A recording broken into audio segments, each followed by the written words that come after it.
CBS Young and the Restless spoilers Wednesday full the 7th of January 2025. There had been a moment, not so long before the crash and the chaos and the hospital corridors, when it felt as though the marriage of Nikki and Victor Newman was balanced on a knife's edge. And for once it was not about another relapse or another corporate war waged far from her sight. It had been about Jack. About the way Victor had gone after him, not just as a rival, but as a man he'd chosen to crush piece by calculated piece. Nikki had watched from the sidelines as Jack's family company was dragged through a storm of legal maneuvers and shadow deals that bore Victor's unmistakable fingerprints. And what unsettled her most wasn't that Victor had won it, was that he had enjoyed the game.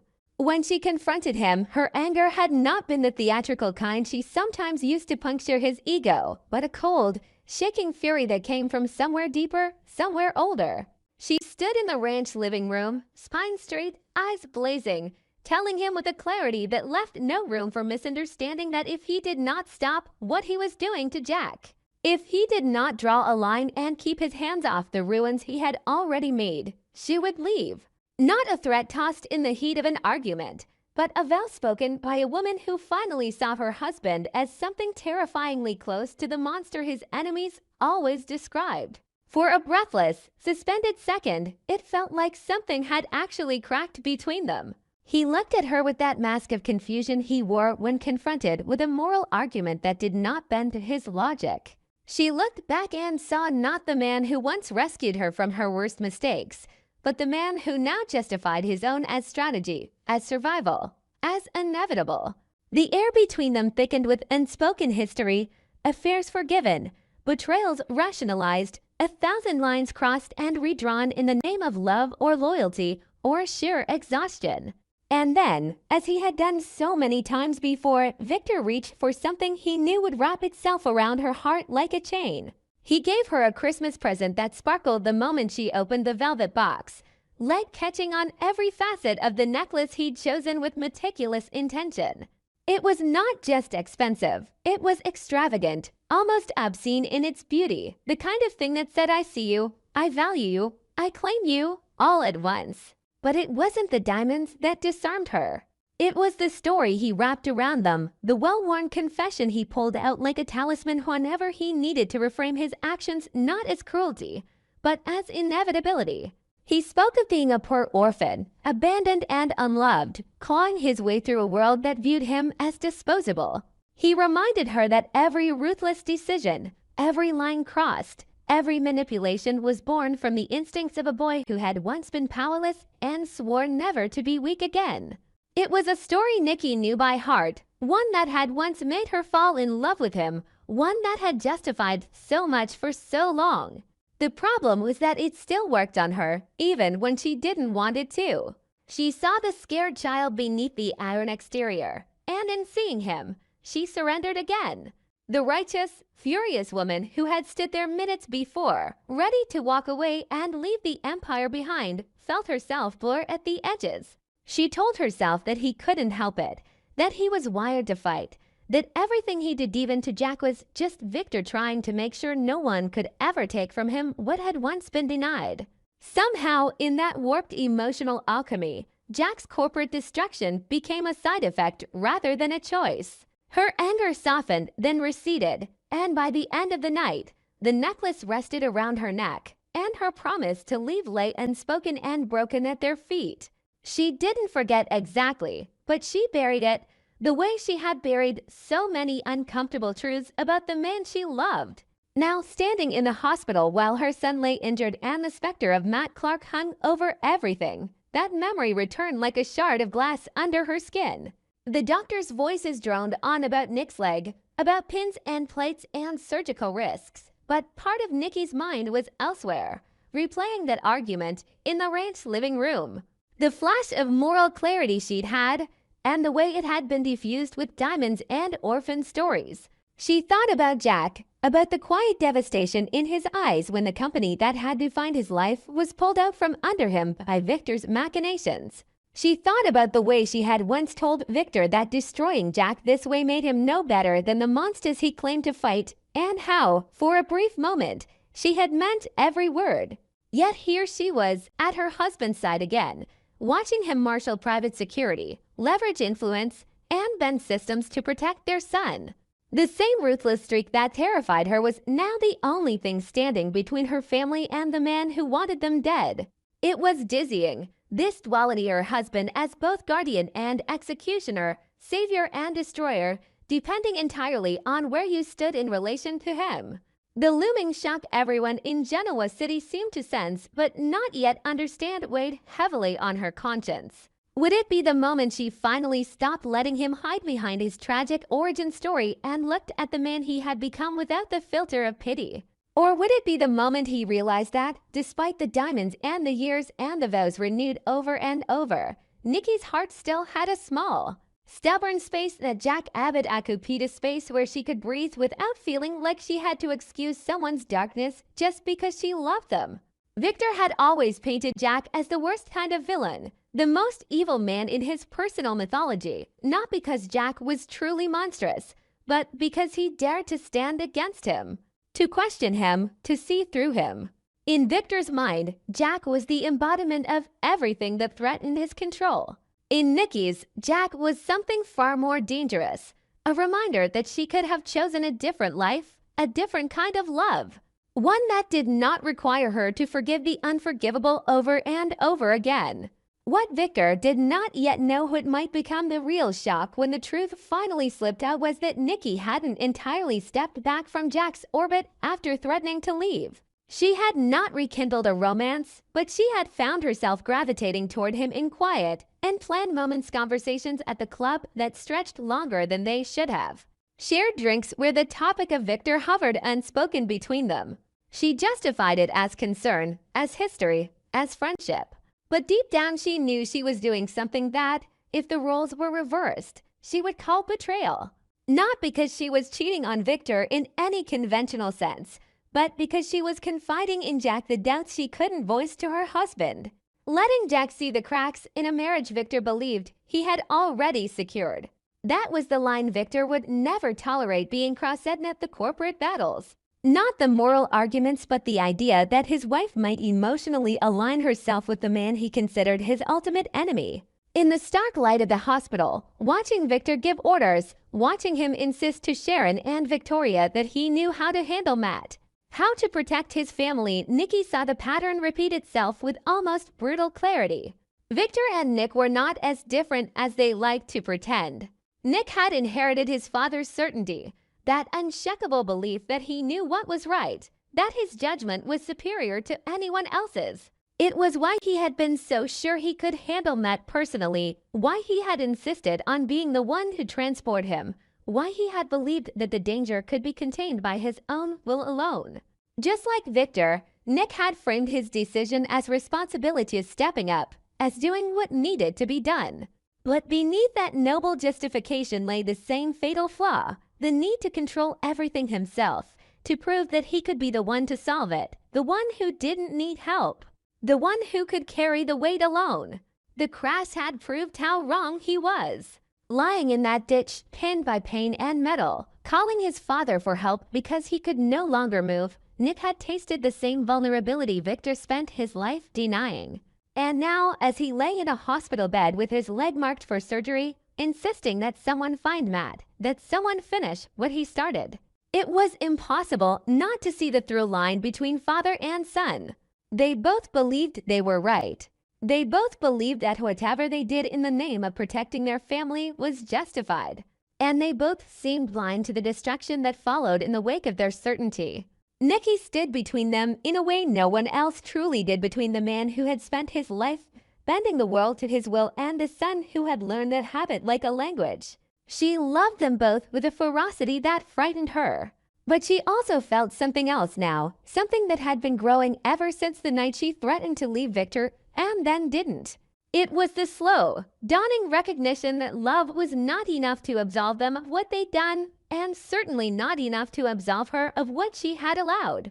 The promised shock that seemed to hang like a storm cloud over their world might not come from outside at all, not from Matt, not from some new enemy, not from a business rival or a legal twist. It might come from the moment Nikki finally refused to look away, From the instant she realized that if she continued to forgive Victor by blaming his past, she would be complicit in every future line he crossed. Or from the instant Victor discovered that when she needed solace, when she needed someone to remind her she wasn't crazy for seeing him as dangerous, she had turned not to him, but to Jack. Out in the hallway, Victor ended another call, his jaw set, eyes burning with the promise that Matt Clark would not haunt his family for much longer. Inside the room, Nick struggled to sit a little higher, insisting again that they had to find Matt, as if sheer determination could close the distance between them and the man who had slipped away. Sharon hovered nearby, torn between pride in her son's strength and terror at the way he seemed incapable of acknowledging his own limits. Victoria watched them both, feeling the familiar Newman tension twist tighter. Loyalty to Victor, love for Nick, unease about the cost of their decisions. Nikki looked at all of them and felt the weight of a choice she hadn't made yet, but knew was coming. Somewhere in town, Matt was dragging himself out of an alley, vowing revenge, while another figure loomed above him, changing the trajectory of his story in ways none of them could predict. And somewhere else, perhaps in a quiet corner of GCAC, perhaps in an office Jack refused to completely surrender small pieces of information were aligning. Clues that might lead Victor straight to the truth about his wife's divided heart. In the end, the Newman world would not implode because of one villain on the outside. It would shake because of what they chose to do, or chose to ignore, within their own walls. Nick's crash, Matt's escape, Victor's war, Nikki's hidden loyalty, all of it was part of the same fault line. And when it finally gave way, the shock would not just be that one of them had been wrong. It would be that, deep down, they had all seen it coming and pretended they hadn't. Because it was easier to blame the demons outside the family than to admit there were some they had raised themselves. Unfortunately for the Newmans, Matt didn't need to know anything about the fractures in Victor and Nikki's marriage, or the quiet, dangerous line Nikki was walking with Jack, for him to become a problem they could no longer contain. He didn't have to see the way Nikki's anger flared and then folded under the weight of Diamond's and Orphan's stories, or the way Victor used his past as both shield and weapon. What Matt did see, what he could feel in every bruised bone and cut of his skin, was that Nick Newman had crossed a line the Newmans had always sworn, at least publicly, they were to principle to step over. The night they caught him, the night Victor's trap finally snapped shut around his neck. Matt had not just been a captured criminal. He had been turned into evidence of who the Newmans really were when backed into a corner. Victor had stood over him at the ranch, not as a grieving father grateful the police would ensure justice, but as a man who had decided the law had never been enough and never would be. The beating hadn't been clinical or purely strategic. It had carried the weight of every grudge, every remembered slight, every time Matt's name had resurfaced like a stain Victor couldn't scrub out of his family's timeline. Victor had told himself it was about protecting his son, his grandchildren, his legacy, but buried in the blows was something else. The conviction that Matt surviving the first time had been a mistake. And that this time, if fate had put him back in Victor's hands, that mistake could finally be corrected. Nick had watched that, had seen his father's rage clothed in the logic of protection, and something in him had shifted. Nick had always told himself he was different from Victor, softer around the edges, more willing to own his failures and compromise when necessary. But faced with Mathis man who had haunted Sharon, scarred his family, nearly killed him twice, Nick found it frighteningly easy to slip into Victor's worldview. The one where enemies were not simply to be defeated in court but removed, erased, corrected. So when the time came to transport Matt, when the option of official custody and police procedure sat on the table next to a pair of restraints and a set of car keys, Nick made a choice he couldn't later blame on anyone else. He told Matt he wouldn't be going to prison, not yet, not in any standard, procedural, documented way. He tied him in the back of his car, tightening the bonds not just out of caution, but with an anger that tasted a little too much like his father's. He framed it as control, as responsibility, as stepping up in the wake of a system that had failed them before. But the truth was simpler and uglier. Nick believed he knew better than the law. He believed he could fix what the courts had never properly punished. He believed, just like Victor, that his sense of right and wrong was reason enough to write his own rules. And Matt, bound and thrown into the darkness of the back seat, felt every inch of that hypocrisy. It didn't matter that his lungs burned from the earlier fight or that his wrists throbbed where the ropes bit into them. What mattered was that he now had something he'd never had before, proof that the Newmans were exactly the kind of people they publicly condemned. They weren't just victims of his cruelty. They were willing to become monsters in their own right if that's what it took to stop him. When he lunged forward in the car and wrapped his hands around Nick's throat, when the vehicle spun and crashed and chaos turned metal into a cage around them both, Matt wasn't just battling for his life. He was fighting for leverage. And when he crawled away from the wreck while Nick lay injured and pinned, he understood with a twisted, exhilarating clarity that he no longer needed to prove the Newmans were dangerous. They had proved it themselves. All he had to do now was survive long enough to use that knowledge like a knife.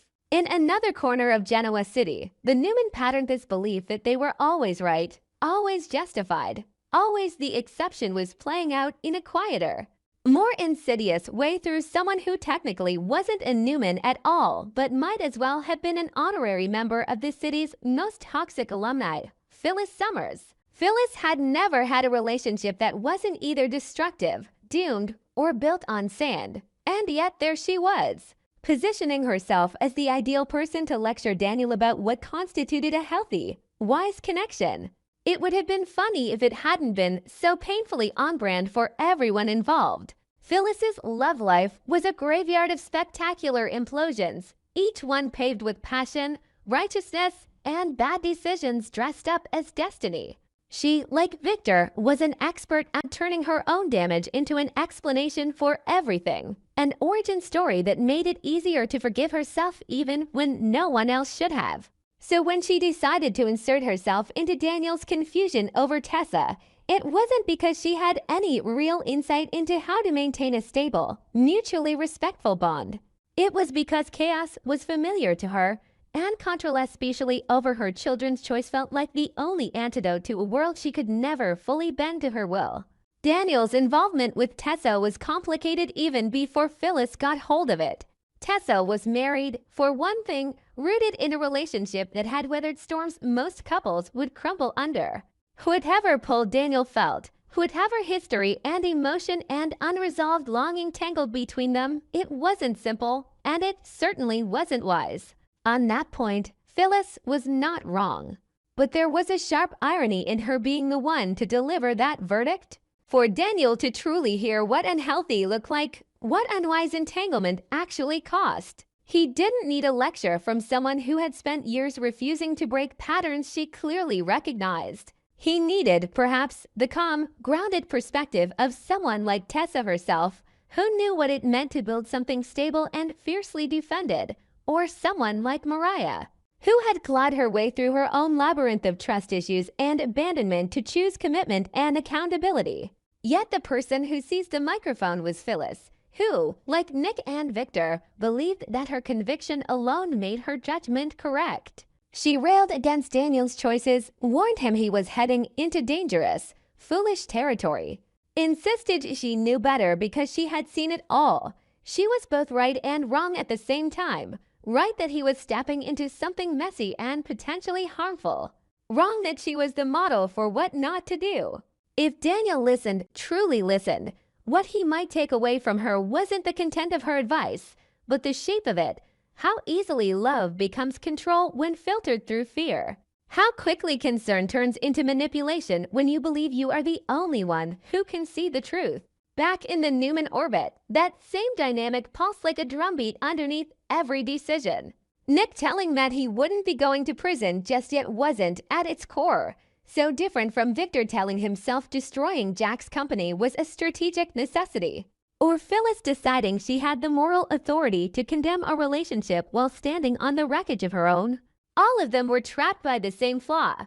A deep-seated belief that their pain, their history, their wounds gave them the right to break the rules other people had to follow.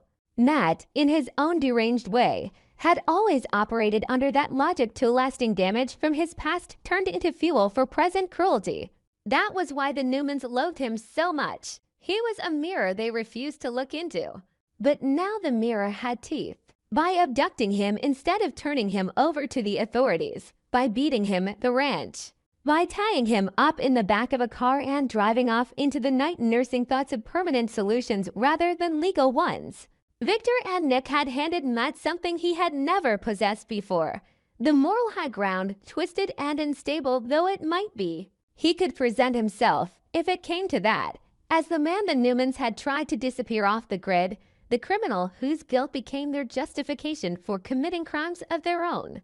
To a town already divided about how much power the Newmans should have, that narrative would be dynamite. So when Nick insisted afterward that he had Matt handled, when he clung to the certainty that he had done what needed to be done, he was repeating the script he had absorbed made from Victor. Maybe from years of watching the adults around him bend the world to fit their pain. He truly believed he had Matt in the palm of his hand, that he held all the leverage because he had the ropes, the car, the plan, the strength.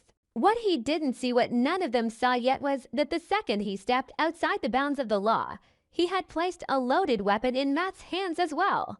If Matt survived and he had their secret would survive with him. And a man like Matt didn't waste ammunition. That was the cruel, almost poetic twist. While Victor and Nikki argued about Jack, while Phyllis projected her own damage onto Daniel's choices, while everyone in Genoa City comforted themselves with the belief that they were better than the monsters they fought, Matt Clark quietly took the one thing they all thought they controlled, the story. They thought they were writing his ending, binding him, transporting him, deciding his fate. But in that crashed car, in that alley, in that moment where he dragged himself away bleeding but alive, the narrative shifted. Matt no longer had to simply kill to win. All he had to do was tell the truth about what had been done to Hyman in a town where reputations were currency, exposing that truth might be more devastating than any knife at anyone's throat.